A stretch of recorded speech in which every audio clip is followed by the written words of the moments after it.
Welcome to the Love in Action Podcast, this show that explores all the ways you can evolve into the best version of yourself as a leader.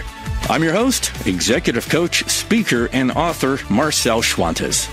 I believe that when we show up with our full humanity to work and lead from a place of love and care and inclusion, it will make a radical difference in your leadership, your business, and your bottom line. This is a show about love as a leadership and business strategy. Let's do this.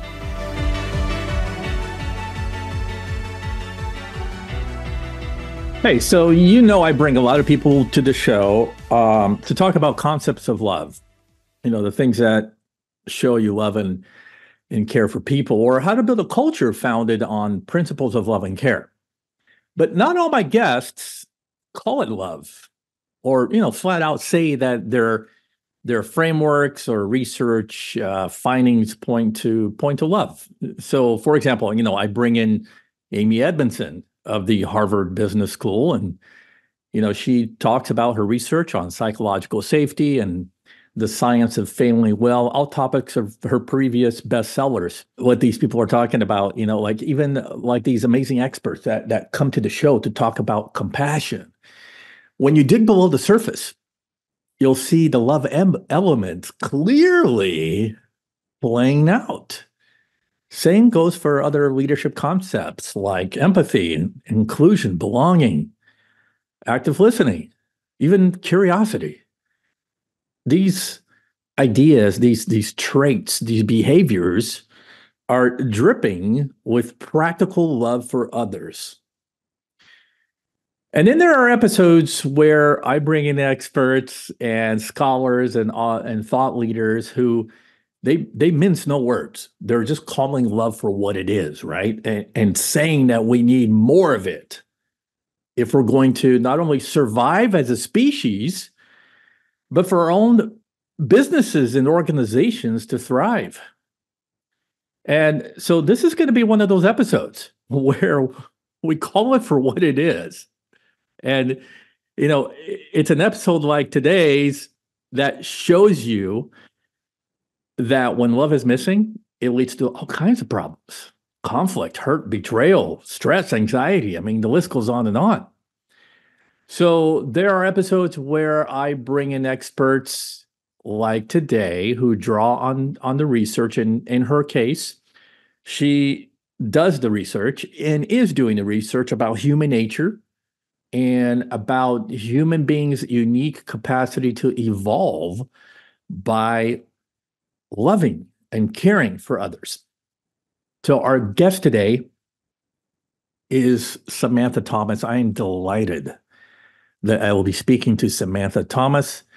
She shares that humans are hardwired to love. That's a fact. And she argues that love should be every individual's pursuit in life because that is where we find connection, truth, and fulfillment. And this is the source from which we solve many of today's problems in the world, whether it's personal, business, or societal. Samantha Thomas is a coach, consultant, writer, and the founder of the Love Summit Business and Leadership Conference. We're gonna dig in that one. She aims to educate individuals and businesses on how to lead by an ethic of love so that they can experience all those things I just mentioned: greater connection, alignment, prosperity, and fulfillment in their lives and organizations. Samantha was chosen as a global shaper of the World Economic Forum, one of 7,000 young people worldwide recognized for their exceptional achievements and drive to contribute to their communities. Her work with the Love Summit and Just Choose Love has been featured all over the place, including the Huffington Post, the Oregonian, and Yes Magazine, just to name a few. She received her Master's of Science in Global Prosperity at University College London, where she began her formal research on love. Samantha is going to answer some fundamental questions for you today. What is love? Why is love important in our business and personal relations? And what are the barriers to love and how can we overcome them? So, without further ado, I am so stoked. Here is my conversation with Samantha Thomas. Okay, folks, so Samantha Thomas now joins us. Welcome to the show, Samantha. Thank you, Marcel. Thanks for having me. Yeah, so we start the show like this. You ready? I'm as ready as I'll ever be. What's your story?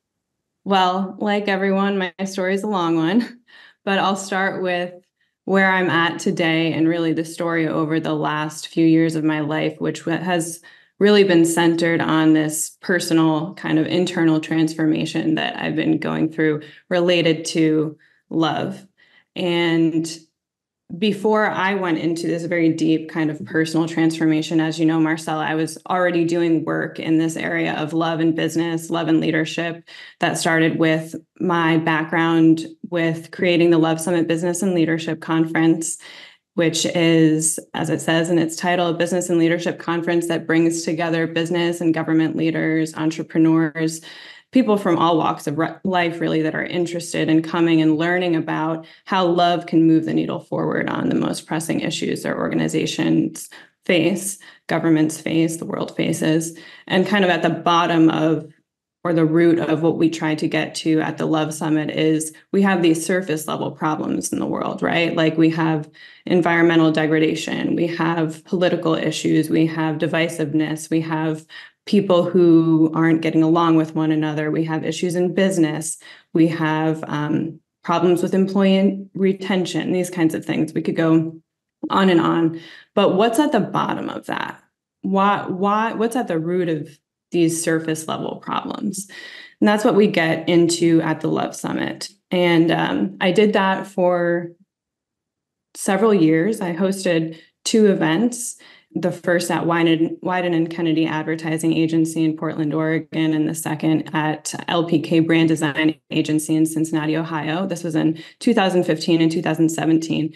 And then I ended up taking a break from Love Summit stuff because I started to feel like, you know what, I want to get more credibility behind this concept of love and business and love and leadership. Because as you can imagine, even though we got lucky and had these incredible brand agencies and advertising agencies behind us, supporting us, we had mayors of each city come and speak at the event and some really great and well-known business leaders. There was still some pushback like, oh, can you really use the word love in business? And I'm not sure how that's going to go over with my boss or management. And so I said, you know what, I want to take a break from this and go back to school and do some research on what does it look like to apply love in business? What are the studies around this, the findings? And so I did that for a year in London, and that was from 2019 to 2020. And through this kind of whole process, I'm going through my own personal transformation, Right. which has been an ongoing experience since then up till today. And I mean, this is always happening for us, right? Like for each individual, we're always we're always changing, we're always transforming, whether we realize it or not. But for me, over the last handful of years, it's been very obvious, and I've been very conscious of the fact that I've been going through this transformation. And how do I know that? I know because I've come up against some pretty dark times, some difficult times, some suffering that has caused me to really face, we could say, like the more difficult parts of myself or relationships that I haven't wanted to face. So that's the story of kind of where I've been, where I am now, kind of coming out of that period and getting back into sharing about love this way. That's so much to unpack here. And I want to just fill in some blanks for the listeners, because how I found out about Samantha was really through the Love Summit, because here's why. I was researching expanding the Love in Action podcast into a movement where we create events just like the Love Summit. And I stumbled into the website and I went down that rabbit trail and found out about Samantha. And I said, I got to get her on the show. But, you know, Samantha, when when we hear of love, quote, love summits, immediately we think, it's probably a marriage retreat for couples or, It just clicked for me right away. And then when I went to Dan Wyden, the founder of Wyden and Kennedy advertising agency that was hosting our first event and sponsoring it, he said, "Are you sure you want to call it the Love Summit?" Like, I don't know how that's going to go over. And Dan was a funny man. I don't know if you're familiar with Dan Wyden, but he's very well known in the advertising agency. Unfortunately, we lost him. I think it was about a year or two now, but he is the guy who came up with the slogan, "Just Do It" for Nike. And he was a great man, very charismatic and very funny. He had a great sense of humor. And so when he's asking me this, do you want to call it the Love Summit? It was from like a soft kind of like innocent place and joking place. But he was serious because he worked with, the biggest of the biggest. And he's like, "I don't think this is going to go over well." But I was insistent on calling it the Love Summit because I felt that it was important that we didn't shy away from using that word love and that the word love, and that's part of our problem is that when we shy away from things or we hide things, then there's no way that we can face them in the way that they need to be faced. And luckily for me, Dan was very supportive and he just went along with it. He was very courageous and brave in that way. Yeah. You had like you said earlier, you had people, government people, you had entrepreneurs. Who else? Who showed up to this event?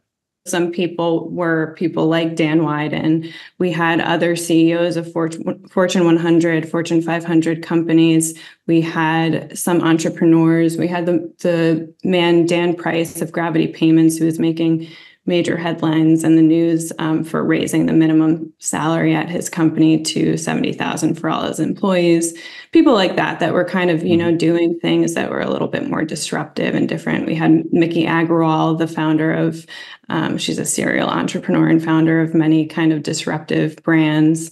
And the list could go on and on, but you can actually go to the Love Summit YouTube channel and check out some of the names there and see the videos. Awesome. I'll make sure that link is in the show notes. Thanks for that. Okay, so here's the $1 million question. How do you define love? So my favorite definition of love actually comes from M. Scott Peck, the psychiatrist and philosopher. He's written so many great books, a couple of my favorites being The Road Less Traveled, and most recently I read People of the Lie, which is the subtitle for that one is The Hope for Healing Human Evil. Highly recommend. But he defines love as, and I'll try to do this verbatim, his definition, that love is the will to extend oneself for the purpose of nurturing one's own or another's spiritual growth. Love is as love does. It's an act of will, an intention, and an action. Will also implies choice, which means we don't have to love, we choose to love. And the reason why I love this definition is because in the beginning of it, when he says love is the will to extend ourselves for the purpose of nurturing one's own or another's spiritual growth, what I've realized, especially in my own experience and relationships over the years, is that really is the essence of love. And that's why I use Peck's definition, because in all the research I've done about love, the other definitions I've read, his seems to just really hit the nail on the head and get to the root of what love is. And it is that extension of ourselves for the growth, like the life, giving life to another or ourselves. So anything that we do that is life-giving, that is contributing to the evolution of humanity or the human spirit, is in the name of love. And right now, I really feel that we are in like a spiritual crisis, if you will. And that's the biggest issue with our having trouble choosing love, is that we're prioritizing things that are more material, superficial, and really not in the name of love. I say that, sorry, I'll stop there. That's good. It's so aligned with everything that I do as well. Mm-hmm. When you talk about the Peck's version of love is sort of how I model my whole practice around, right? which is it's for others. It's love on behalf of other people, on behalf of lifting other people up to grow, succeed, and flourish in life. And I mean, we would be doing a disservice if we didn't bring that to the workplace, because we spend more awake hours at work than we do with our own families and friends. So yeah, it makes sense. All right. So I'm so curious about the research, because you took a break, you went back, you got a master's degree and focused on this whole thing called love. So tell us a little bit about your formal research and what did you find, and what are you still finding? Well, ironically, when I went in to do my research, my mindset was, I want to decouple love and spirituality, because so many people have, when they hear the word spiritual, like even that definition, love is the will to extend ourselves for the purpose of nurturing one's own or another spiritual growth. Sometimes I'll recite Peck's quote and definition of love, and actually I used to sometimes omit the word spiritual, which comes before growth. So I'll just say love is the will to extend ourselves for the purpose of nurturing one's own or another's growth. And that's because I noticed through my experience that sometimes people also shy away from spirituality because of the connotations around whether it's religion or woo-woo spirituality, new age spirituality. Right. I also grew up in a very alternative environment, which I guess you could see as a little bit more like the new age, like liberal movement today. That's what I grew up with. And I think because I was exposed to that and had experienced that firsthand, and kind of like the extremes of both sides in my life, actually, I try to bring things more to the middle. So, and express things in a way that are relatable for people from all walks of life, no matter what their sociocultural background, their spiritual, religious beliefs, et cetera, et cetera. So when I approached my research, initially, my goal was to do that. And I know that as a researcher, that's a bias, but it was my goal, because I feared that people weren't going to want to listen to what I had to say about love and these incredible truths about love if I spoke about them in a spiritual way or religious light, and there was any connotation like that. And I found through my research that in the end, it was impossible to decouple love and spirituality. That we cannot begin to talk about love and understand love if we're not willing to go to that deeper place, because that is love. And so my research actually centered on the feminist theorist and cultural critic's work named Bell Hooks and her theory of the love ethic. And she passed a few years ago, but she did a lot of work in the realm of love and research on love herself. And she has this principle of the love ethic, and she talks about how applying it in different business relations, social relations can help us to resolve our really relationship issues, because this is what everything in life comes down to. For instance, Alfred Adler, which is one of my favorite philosophers, he talked about how all non-physical problems that we have in life are interpersonal relationship problems. Everything comes down to relationship. So going back to my research, and not to go into, down a rabbit hole about relationship and relationship problems, that's kind of related to more what I'm doing now with coaching and consulting and things. But in my research, a lot of my research explored Bell Hooks' theory of the love ethic, and then I was applying it to what would it look like to apply the love ethic to social justice issues. That was the premise of my research. So through my research, I was doing a lot of studying and reading about former social justice movements, those led by, for instance, Gandhi or MLK. Where are the parallels between their leadership? Where did they were all leaders who led from this place of love. Where did they succeed in their efforts, and where did they fall short, and why? So yeah, that was the premise of my research. And in the end, yeah, I found just this pattern of love throughout all these, great social justice leaders. And ultimately that a couple of the main findings were we can't decouple love and spirituality. And also when we take love out of our social justice movements, or when we take love out of business, we never get to the root of what the issues we're facing really are about. Man, that just hits the nail on the head right there. Gosh, because I find that is 100% truth that when I assess organizations and get to the root cause or the bottom of what is the why is there suffering here? I always, and this is me now looking in the mirror and acknowledging to myself, well, yeah, I know what the problem is, right? There's always a lack of care and a lack of empathy and a lack of just seeing the other side. So stepping out of your own shadows to, I guess that's empathy and compassion is to understand the plight of the human being experiencing suffering in the workplace. And then so I always call people to remove the boulder from the back of the suffering workforce, right? Why is it that in more traditional workplace HR terms, why is it there's a high employee turnover rate? Why is it that your engagement scores are so low? And it's no secret.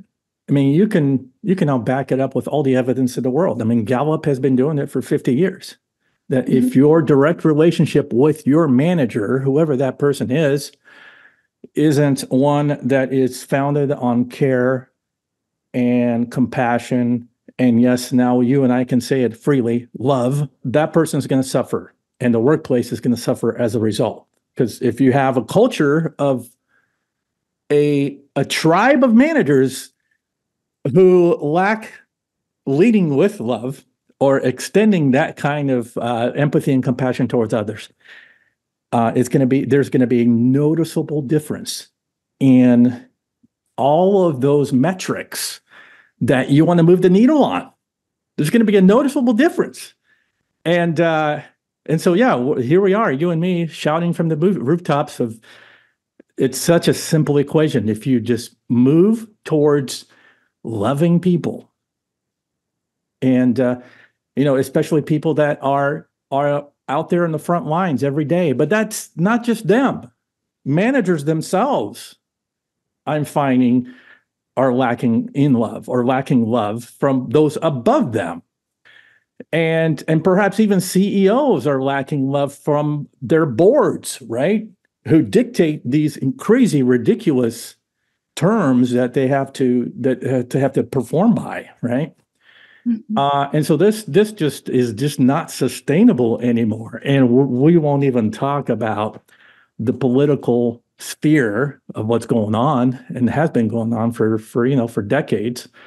So, so I'm so happy that there's somebody like you out there that is putting this out, is doing the research and is creating a business model for pushing against the strongholds of pain and suffering in the workplace and in the world. So admire what you do.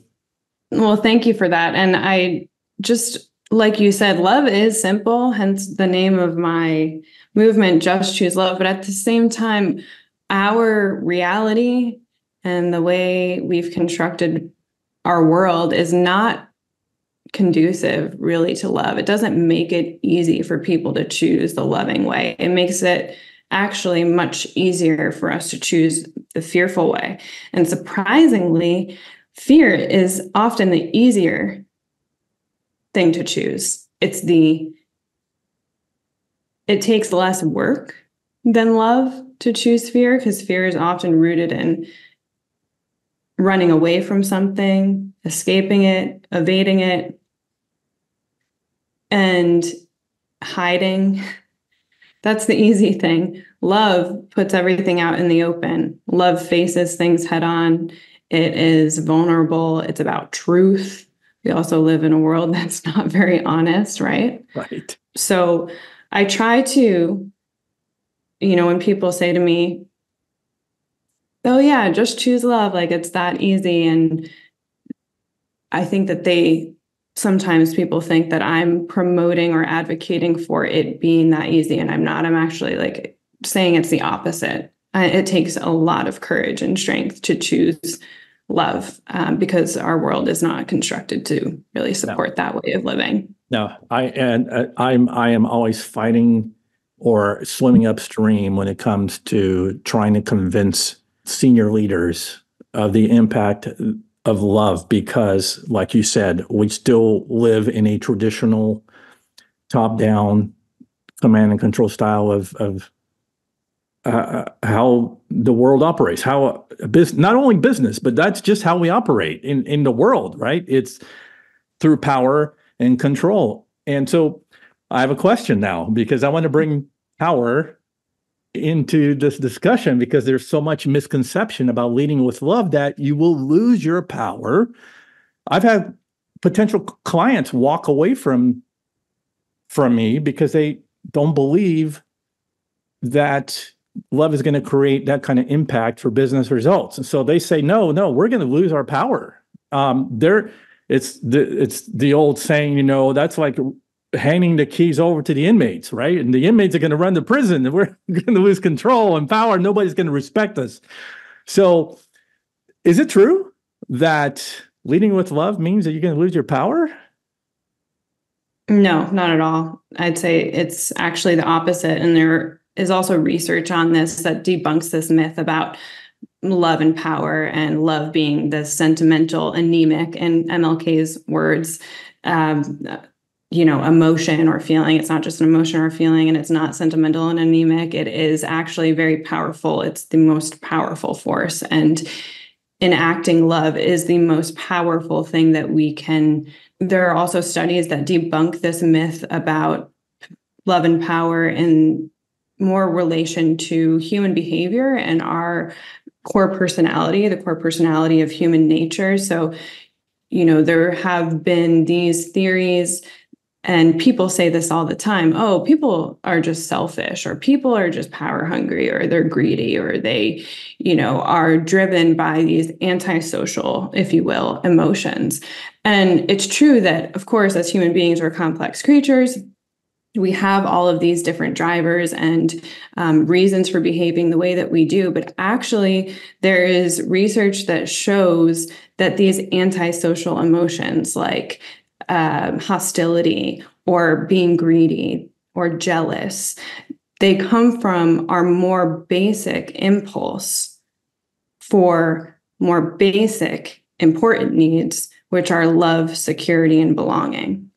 There's also research in this book called The Compassionate Instinct, which I actually have it right here, and it's written by a few authors, so I always forget all the names. But if you just Google The Compassionate Instinct, Keltner, Keltner, there's a chapter in there about the relationship between compassion and power. Basically, as the book's title suggests, it is making the argument that we as human beings are actually driven more by our compassionate instinct rather than the things I was just talking about, these antisocial emotions, or like drivers and motivators that don't really feed life and help life to flourish. And there's a chapter in this book about power, and how actually when leaders lead from this place of the top-down power, and I know this is not like, revelatory news. This isn't like some major new finding. We know this, that when leaders lead like dictators, or when they lead from this top-down place, people don't want to support them. They are not inspired by them. They don't feel safe with them. We know we're so sensitive. We can feel when people don't have our best interest at heart, when they're doing something out of self-interest rather than the interest of others. So the most power is a beautiful thing in certain ways if it's used the right way. But the way that power should be used and ought to be used in the name of love is that we are exercising our power to love. Like we can look at other leaders like Gandhi or Mandela or JFK or Martin Luther King Jr., these courageous, brave leaders that were leading from a place of love, taking stands on issues that were incredibly important, and they had a lot of power. People followed them, right? We listened to them. Why? Because we knew that they were making these changes, making these stands, doing these things, standing up for XYZ because they felt it was in the interest of everybody, of others, not their self-interest. And as a result of them exercising this power of love, how many followers did they have? So many. Mm-hmm. Look at Jesus, like if you're Christian, if that's inspiring for you to look at a leader like Jesus and how he led, look at how his power, his humble power, and how people followed him. Or, there are plenty of examples. I could go on and on, but I'll leave it there for now. I love it. I follow your writings. I get your newsletter. And, one article that really drew my attention to your work is the link between love and laziness. So I'm going to quote you here. So Samantha writes, and here it is, in opting for the quick fix, we opt for laziness. And laziness is the antithesis of love. Did I pronounce that right? Antithesis? Yeah, anyway, so you get it. Laziness is a passive failure to love, the failure to extend oneself for truth, and the failure to extend oneself for the other. By being so quick to pathologize, we insidiously acquiesce to creating a world that is becoming increasingly lazy, increasingly tuned out, increasingly disconnected, increasingly artificial, and less human, the very things that negate love. Woo! So what drew you to that brilliant piece of writing? I mean, what have you experienced or observed that led you to write about laziness as sort of like, the like you said, the antithesis of love? So I've been doing a lot of research and reading about the psychology of good and evil, and also exploring recently Christianity and learning a little bit more about it, just wanting to understand it better. It underpins so much of our world and how we got to where we are today, including other religions too, but certain experiences in my life recently led me to want to understand Christianity better. And of course, there's the Christian concept of sin, which is very big. And I wanted to understand that. In reading about and researching evil and sin, I came across, as I mentioned earlier, this book called People of the Lie by M. Scott Peck. And he talks about laziness in that book and how actually I know these words are kind of inflammatory, like the word evil, and I've never used it really in my in dialogue like this before or when talking about love.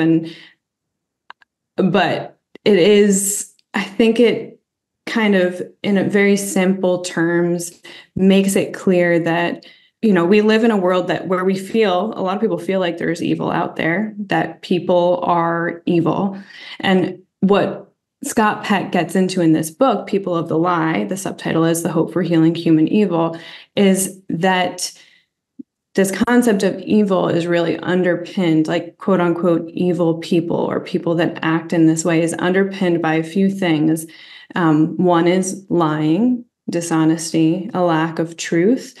And at the bottom of that is this element of laziness, that people, especially people who refuse to face, we can say, maybe the truth about themselves and all of who they are, maybe their darkness, that they'll do anything that they can to hide that truth, sweep it under the rug, and not face it. And what does that mean? That means that's lazy, right? I mean, lazy is a simple word, but we can also see this in other ways and elements of society. Look at civilians. We're always looking for an authority, a president. We're about to have our presidential election, that's coming up. We have a few candidates to choose from. I say a few. Most people think it's a two-party system. I mean, it is, but it's also not. There are other options, but still just a few people to choose from. And who are we looking to? We're looking to ultimately one person who's going to run our country for us, tell us what to do. And, I'm obviously talking about these things in layman's terms, like just very, simple, but that's essentially what it is. People don't want to be a leader themselves.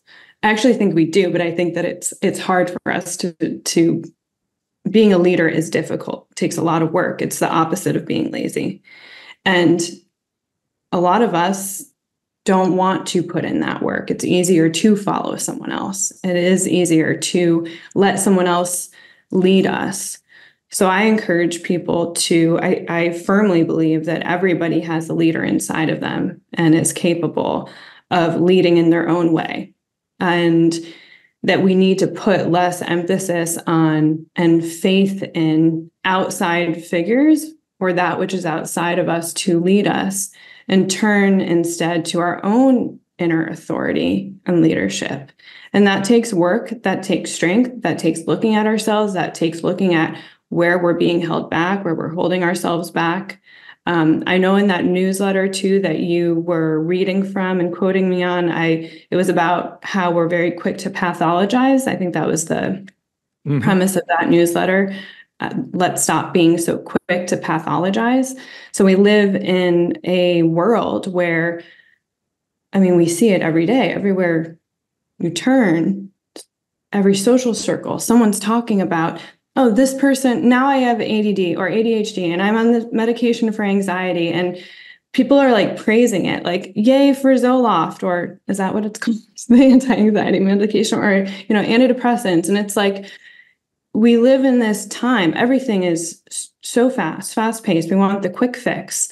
You also alluded to this earlier, Marcel, when you were talking about in business, how we're just taking like the humanness out of things. We're, running these studies and tests and to see what helps human beings to perform better. It's like, it's not such a mystery.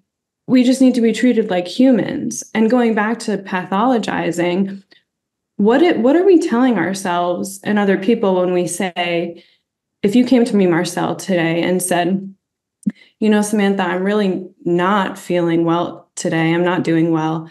I've been struggling in this season of my life. I have this going on with my, I don't know, this is hypothetical, obviously, but family or at work. And then I just tell you right away, basically, well, maybe you should consider going on antidepressants because you're alluding to being depressed.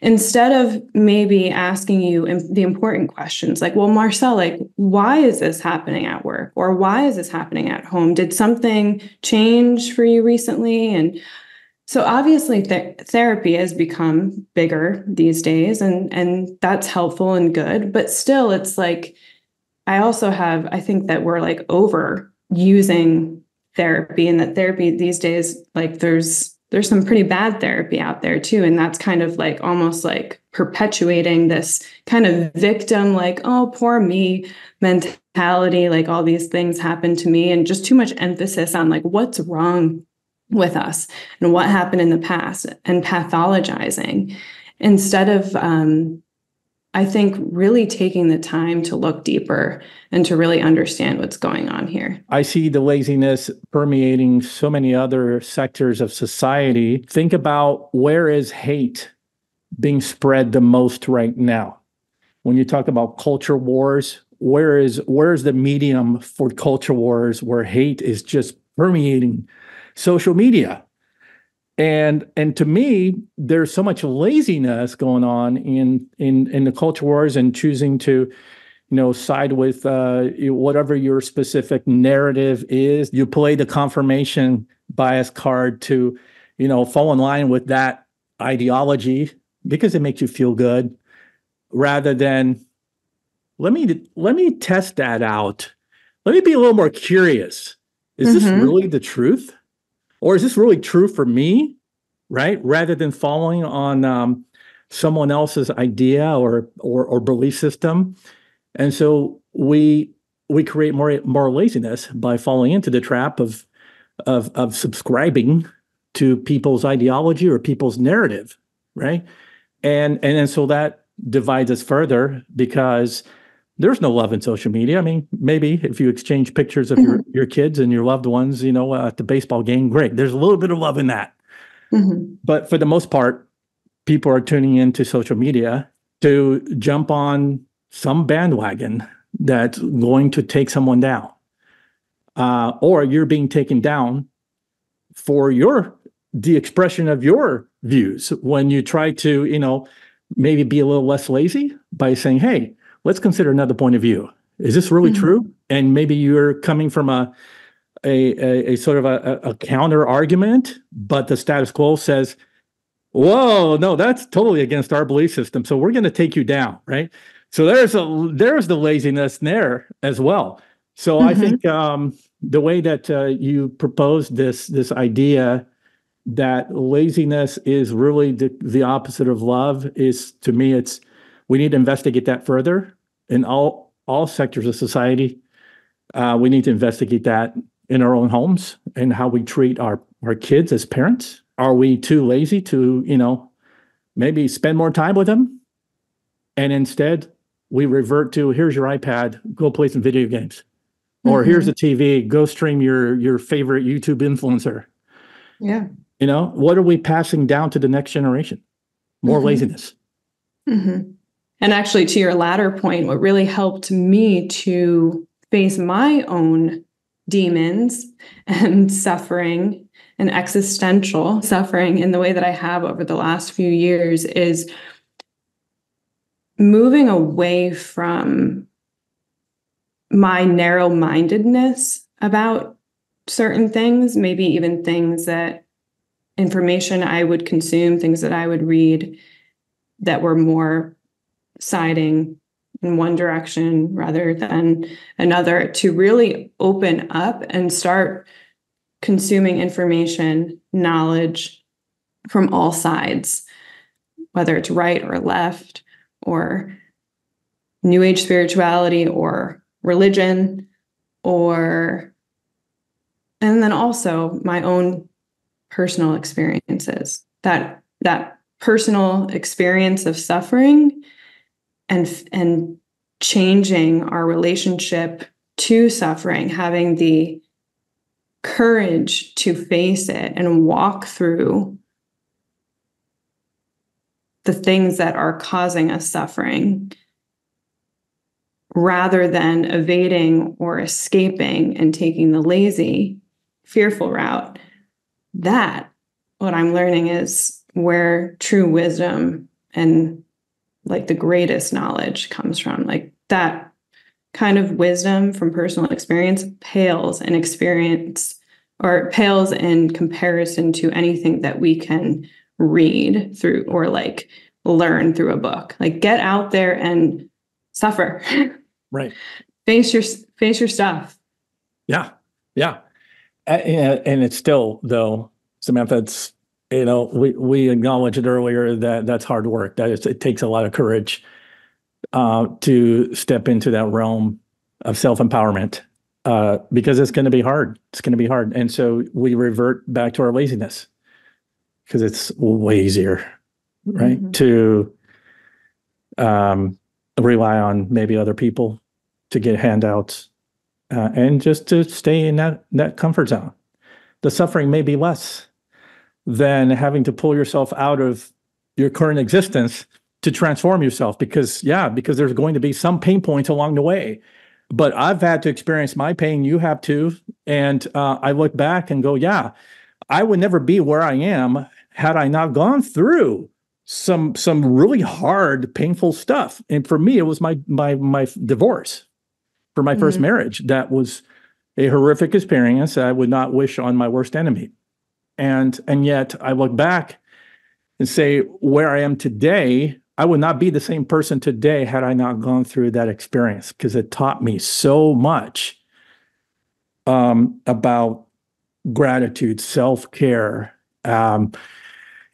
taking care of other people and seeing the world through different lenses, and and just being more empathetic towards others, because so many people were empathetic towards me, and I was given so much care, love, and support during one of the darkest times of my life.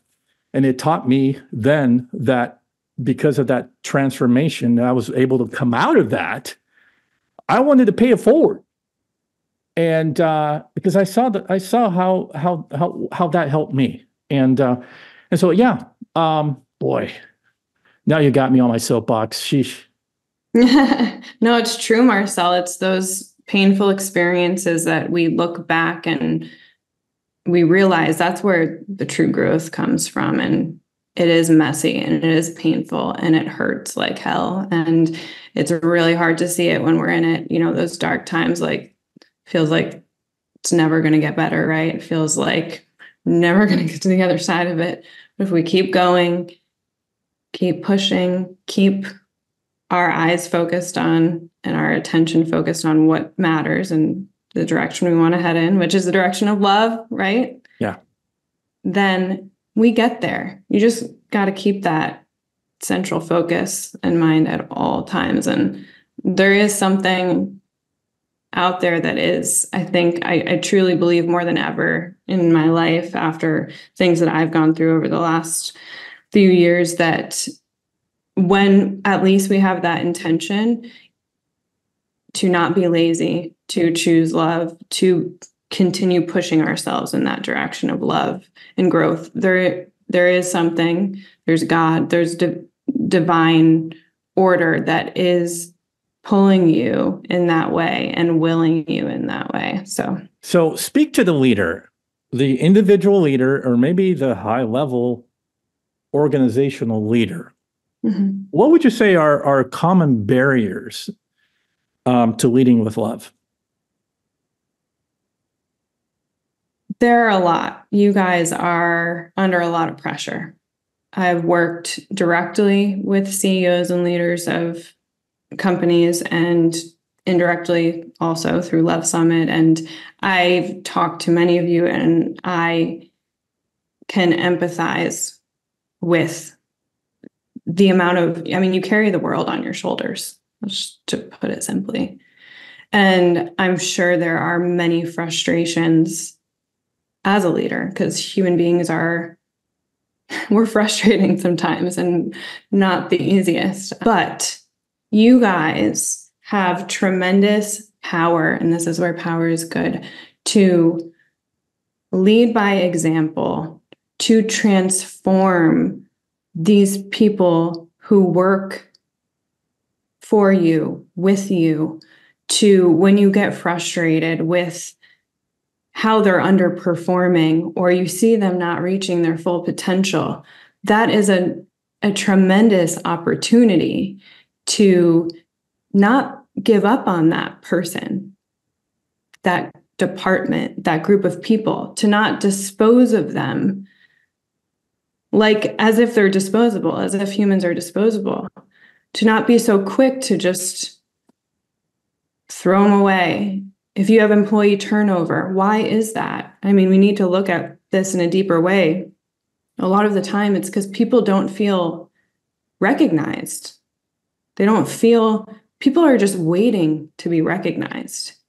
And so many people are going to work and have no interaction actually with their leader. And this, what do you do in a company of 500 people, 200 people, 1,000 people? How's a leader going to show up for everybody? But in small companies, there's definitely no excuse. And in bigger companies, there's always a way. People need you as a leader, and they need you to believe in them and to encourage them and to have unconditional love for them and act and lead from that place.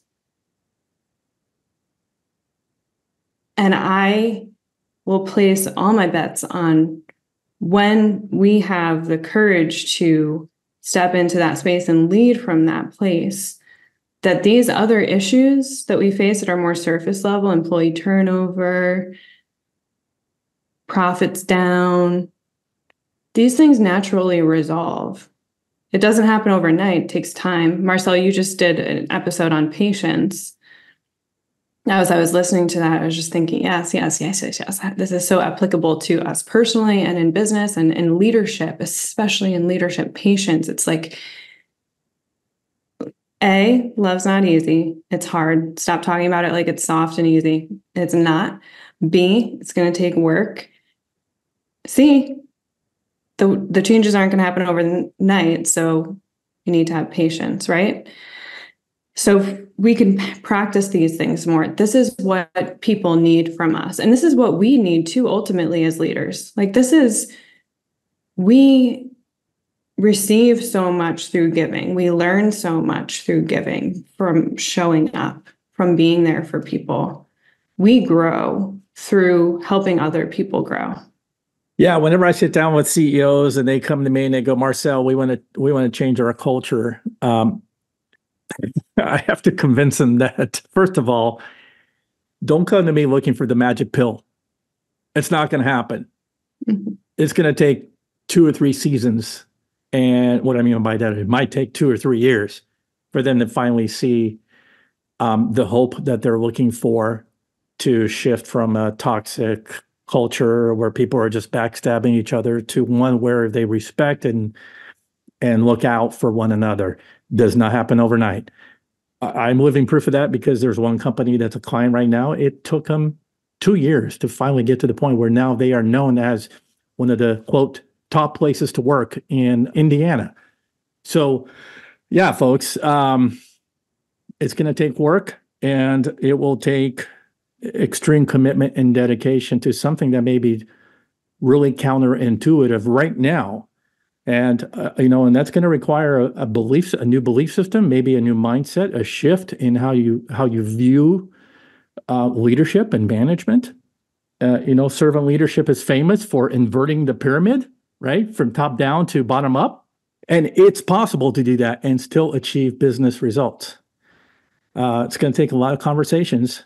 And, Samantha and I are here to help out with those conversations. So, Samantha, as we wind down here, it's been a great conversation. Man, I wish these were like 3-hour podcasts, like people like Brene Brown and Simon Sinek. They go on and on and on forever. So as we wind down here, what's your ultimate hope for leaders listening right now? My ultimate hope for leaders listening right now is that you guys start making these changes in yourself first, because the transformation and these changes that we're needing really start with us. If we don't commit to telling the truth about ourselves, we can never tell the truth or support the truth for other people and what other people need. It starts within.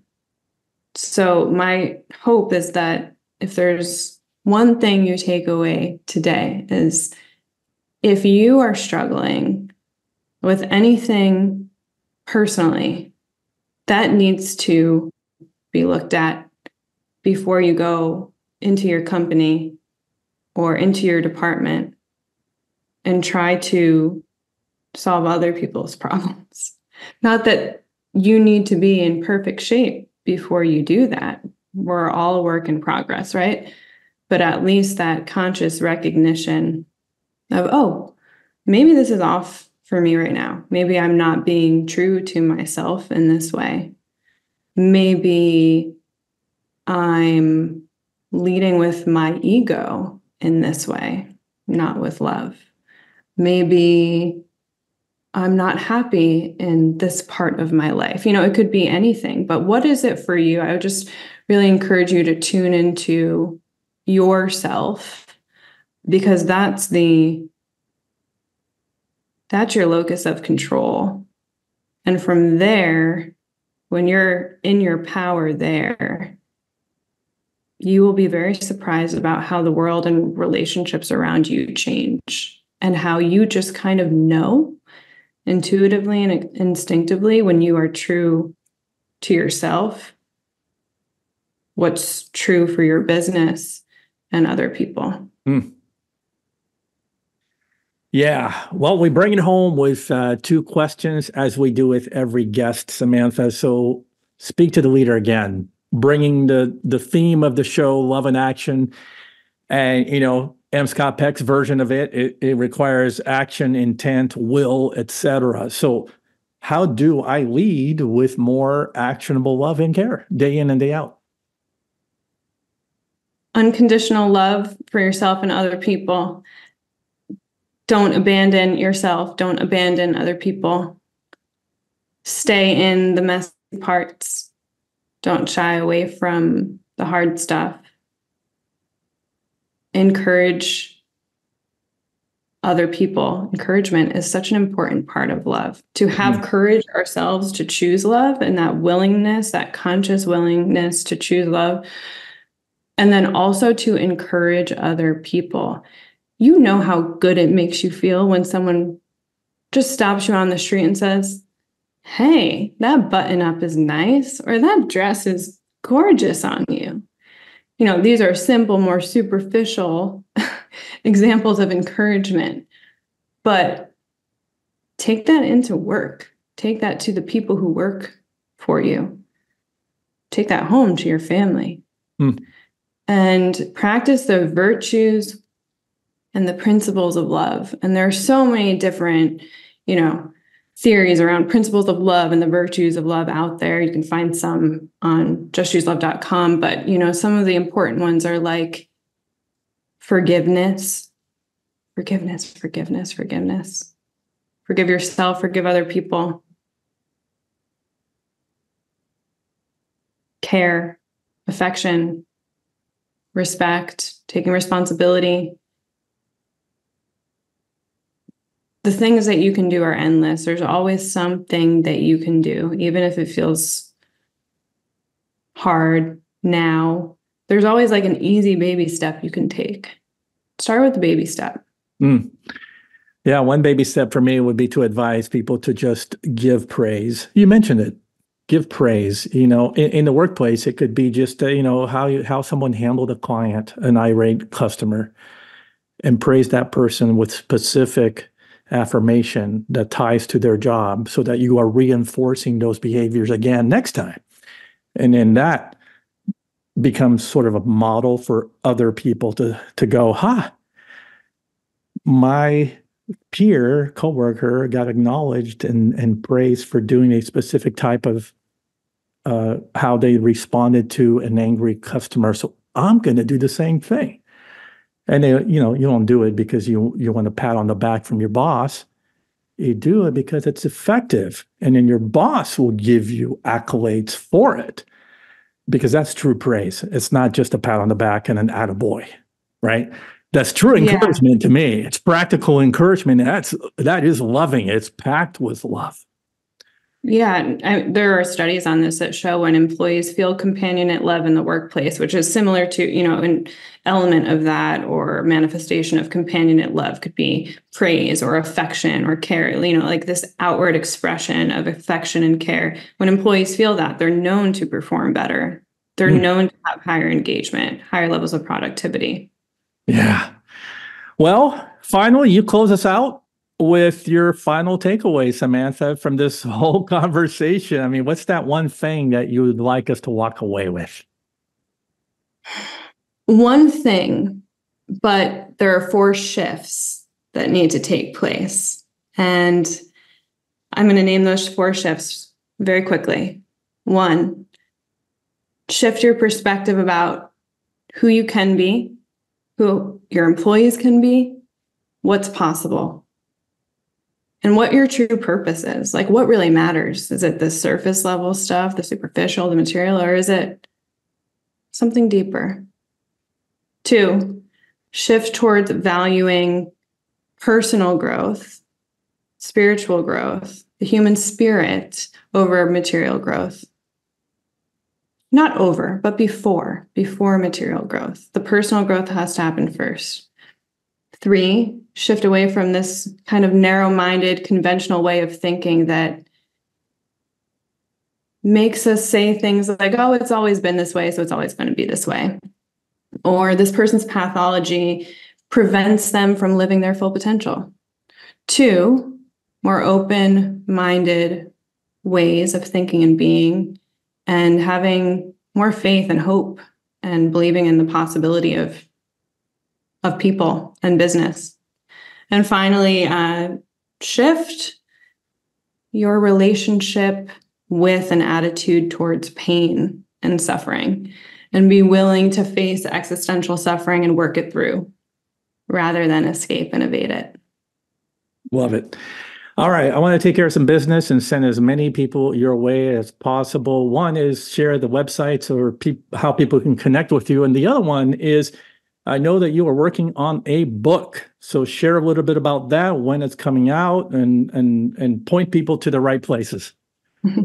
Thanks, Marcel. I appreciate it. You can find all this information on justchooselove.com, whether it's about things we discussed today, information on coaching, principles of love, ethics of love, virtues of love. You can sign up for my newsletter there, which will also give you information on when my book is published and ready to purchase. I'm aiming to finish by the end of this spring, the manuscript that is, and then should be published within a few months from then. But once again, you can sign up for my newsletter at justchooselove.com, and there'll be an announcement about when the book is ready for purchase. There you have it. It's been so much fun and enlightening, and a long time coming, because we've had this on the calendar for months now. So finally we got to chat, and hopefully, a few people will take this back and make it work for them.